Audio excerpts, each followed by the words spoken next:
السلام عليكم ورحمة الله. برحب بكل اللي بيشوفني ويتابعني على قناة تحية أسماء. طبعا ناس كتير قوي في الفترة دهيا أو الأيام دي بالذات بتشتكي مر الشكوى من ارتفاع أسعار العلف شبط مرة واحدة الأسعار بتاعته بقت نار. يعني كنا بنجيب الكيلو ب7 جنيه، لا النهاردة الكيلو ب8 جنيه ونص العلف.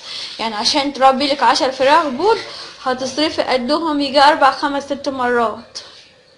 فالاسعار صعبة جدا جدا. يعني اكتر حاجة الواحد بيعاني منها وكانت الاسعار كانت لسه هادية كانت هي الاسعار العلف.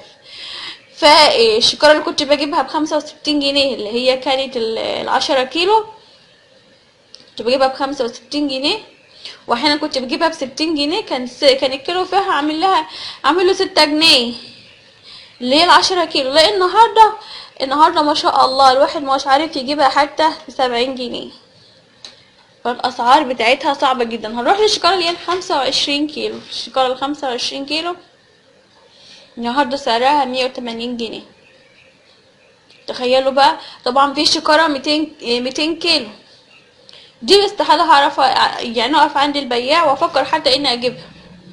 علشان كده يعني الاسعار بتاعت العلف ارتفعت، اسعار الطيور ارتفعت، اسعار البيض حتى غليت. يعني كرتونة البيض النهارده عاملها 40 جنيه. فشايفين كل حاجة ارتفعت مرة واحدة. في الفترة اللي فاتت اسعار العلف كانت في الارض، الطيور كانت في الارض. يعني الناس التجار كانوا بيشتكوا برضو ان ما همش عارفين يشتغلوا من الطيور الرخيصة جدا. يعني حتى في الطيور الكبيرة كان سعرها لا يذكر. النهاردة الأسعار بقت غالية، شبطت مرة واحدة في كل حاجة من الطيور للعلف للبيض. فكل ما يخص الطيور وأكله وتربيته الحاجات بتاعته ارتفعت. طيب احنا هنعمل ايه في ظل ارتفاع الأسعار ده؟ هو فاحنا هنيجي مثلا الفراخ البيضة لما تيجي تجيبها وهي صغيرة طبعا هتعملي ميزانيتك. انت كنت بتجيبي مثلا لبيتك 20 فرخ، لا هتقللي بسبب ارتفاع الاسعار بتاعة العلف وكمان سبب ارتفاع سعر الكتكوت الابيض. يعني بقت معادلة صعبة دي زائد دي. فانت علشان تفكري تجيبي عدد كبير من الفراخ لا لازم تفكري مرة واتنين تلاتة ليه تجيبي عدد تقدري تأكليه. الفراخ معروفة البيضة بتقعد من 35 ل40 يوم. يعني في ناس تخلي الدورة بتاعتها دي زي المزارع كده دورتها 35 يوم. والله كان انا كست بيت لا ممكن اخلي الفراخ عندي ل45 يوم لما تستوي وتجيب لي وزن كويس وتجيب لي كمان سعر كويس. طبعا في الوقت ده انا مش هبيع الفراخ بسعر المزرعة، لا لان انا غيبت الفراخ الوقت اللي هي غابته عندي اكلت بيه استهلكت كهرباء. يعني سيبك من الفرش لان احيانا احيانا الواحد كمان ما هواش عارف ان هي يجمع المعادلة من العلف والكهرباء وسعر الفراخ كمان بيبقى عيب. هتضيفي عليهم كمان النشارة شكارة النشارة كنا زمان بنجيبها ب10 و15 جنيه، النهارده شكارة النشارة ب35 جنيه. فلا صعب التربية في الوقت ده صعب، ولكن استحالة هنعرف نستغنى عن التربية. فعشان كده لازم تظبطي دنيتك تظبطي ميزانيتك. اهم حاجة ما تجيبيش عدد كبير من الفراخ متعرفيش تأكليه او متعرفيش تربيه متعرفيش تصرفي عليه. يعني اعملي بالظبط انت يعني انت امكانياتك ايه.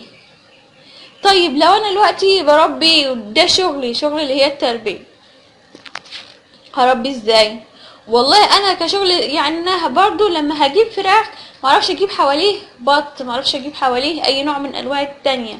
انا هجيب فراخ بيضة خلاص يبقى انا هصرف وهكلف على الفراخ البيضة. تخلص دورة الفراخ البيضة على خير لازم اعرف اصرف عليها. معرفش اجيب 3 4 انواع من الطيور جنب الفراخ البيضة واكل زي الاول.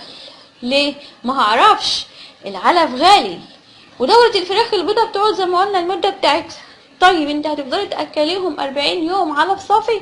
لا، انا لغايه ال 30 يوم، مش هقولك ال 25 عشان ما اكونش كذابه، 30 يوم هتضيفي على علف الفراخ البيضاء العيش والذره. هتعملي بقى يعني هتحطي مثلا، هتجيبي نص علف على ربع، على ربع ذره على ربع عيش. هتقسمي انت علف الفراخ البيضة دي بحيث ان انت هتاكلوهم كمان 10 ايام بالتكلفة دي. هتقللي انت العلف شوية بحيث ان انت هتقللي كمان من عبء العلف عليك. هتقولي طب ما انا بجيب الذرة، الذرة ارخص من العلف. الذرة الكيلو النهاردة ب5 جنيه، العلف في فرق جامد، في فرق 3 جنيه 3 جنيه ونص في الكيلو ما بين العلف والذرة. فانتي هتعملي لازم تظبطي ميزانيتك بحيث انك ما تهلكيش نفسك وتديني وتشيلي نفسك اكتر من طاقتك. زي ما قلت لكم، ما صاحب بالين كداب، يعني ما تجيبيش كذا نوع من الطيور وتحولي وتجمعي وترصي حواليك الطيور او الفراخ والبط وما انتش هتعرفي تاكلي، مش هتعرفي تمشي بيهم. يبقى انت كده ظلمت نفسك ثم ظلمتي الطير الاخرس. يعني انا دايما لما بلاقي الموج عالي عليا لا بفرمل شويه بقى. انا كنت بجيب بط فرنساوي، بط مولر، بط مسكوفي، بجيب فراخ بلدي، فراخ ساسو، فراخ بيضة، هعمل حواليا مزرعة متنوعة. طيب فين يا حبيبتي بقى العلف اللي انت هتقدري تمشي بيه؟ يعني انت جبت الفراخ اتفرجت عليه، ده كله عايز ياكل. فانا لا، في الفترة دي انا هجيب، يعني مثلا عندي فراخ خلاص المفروض ان انا هطلعها دلوقتي ان شاء الله. هقوم حاطه مكانها الابيض، جنب الابيض البلدي لسه شويه قدام. جنبهم عندي بط تاني، عندي 3 انواع من البط. ما هعرفش ادخل في الوقت الحالي حاجه جديده عليهم، ما اقدرش ادخل حاجه خضراء صغيره عليهم، لا، اخرج النص اللي عندي حتى وبعدين اشم نفسي واعرف ادخل تاني بحيث ان انا محملش نفسي فوق طاقتها، لان كل ده استهلاك. ومعرفش الدين بيخنق، معرفش انا الدين لكذا حد العلفة ودواء، لا معرفش، بتخنق انا من حكاية الدين. فانا لا، في الوقت ده لقيت الدنيا صعبة شوية، الحاجة غليت فجأة. يعني تيجي تكلمي اي حد دلوقتي يقولك العلف غلي، العلف غلي. انا مصدقتش لما لقيت بتاع العلف. يعني انا جبت مرة واتنين اهون، لسه جايبه علف النهارده، وتاني مره اجيبها بعد ما العلف غلى، وحاطط لي كل يوم بيحط لي سعر جديد. يعني العلف مش ثابت كمان، ده بيرتفع. حاطط ورقه كده ورصتها لي بالاسعار الجديده.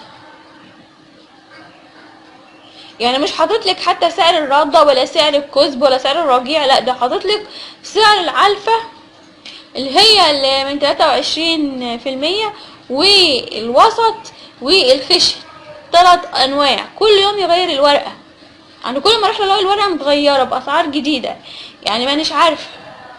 ف يعني انا ما بحبش اجيب من اللي هما الناس اللي هما بيبيعوا قطاعي. حتى لو انا مثلا هجيب نص شكاره ما بحبش اجيب قطاعي. لو انا جبت من اللي بيبيعوا بقطاعي ممكن يديني نص شكاره بسعر القطاعي، لا، انا بجيب من بتاع الجمله. بتاع الجمله هنا يعني يبقى رحيم عن اللي هما بيبيعوا القطاعي. فتيجي تبص تلاقي الدنيا صعبة، كل ما تلاقي الدنيا شديدة شوية وصعبة شوية. في ناس عندها امكانيات تعرف تجيب يعني لو الكيلو وصل 20 جنيه العلف هيجيبوا، ويجيبوا لك طيور برضو لو الطيور وصلت سعر هيجيبوا. مش كل الناس زي بعضها، علشان برضو لا، انا بتكلم عن الناس اللي هم يعني حالهم من حالنا كده، يعني ان هم بيعانوا في الدنيا خصوصا من اسعار الطيور لما بتكون عالية. ونيجي نجيب الفرخ الابيض نلاقيه وصل 10 11 جنيه 12 جنيه، الاسعار بتبقى صعبة علينا. لا، في بقى بيجيب 15 20 وصل الفرخ يجيبوا منه. يعني انا ببقى بحسب حسابات العلف زائد حسابات الفرخ. حتى الفرشة لو ما كانش فيه نشارة لازم نجيب بديل النشارة، يا تبني قش. انا بعاني برضو ان انا بجيب الحاجتين دول لان الواحد ما بيجيبهمش كده يعني من الهوا. لا، ما تظلميش نفسك في العلف. شوفي هتقدري تاكلي كام عدد من الفراخ، على حسب العدد الفراخ هتعرفي تجيبي العلف. ما تهلكيش نفسك، العلف غالي نار نار. الاشكال بتاعت 25 كيلو، لا النهارده عايزه اقول لكم ب180 جنيه. يعني انا ما جبتهاش في حياتي كده، وفي ناس بتباع 185 جنيه. وكيلو العلف قطعي ب8 جنيه، وفي ناس بتباع ب8.5. فبتلاقي السعر مختلف من هنا غير هنا غير هنا، بس في كل الاحوال الاسعار نار نار. ده كان الفيديو بتاع النهارده، يا رب اكون قلت حاجه مفيده الكل يستفيد منها. ما تنسونيش في اللايكات والاشتراكات. كانت معاكم اسماء من حياه اسماء. اشوفكم بخير.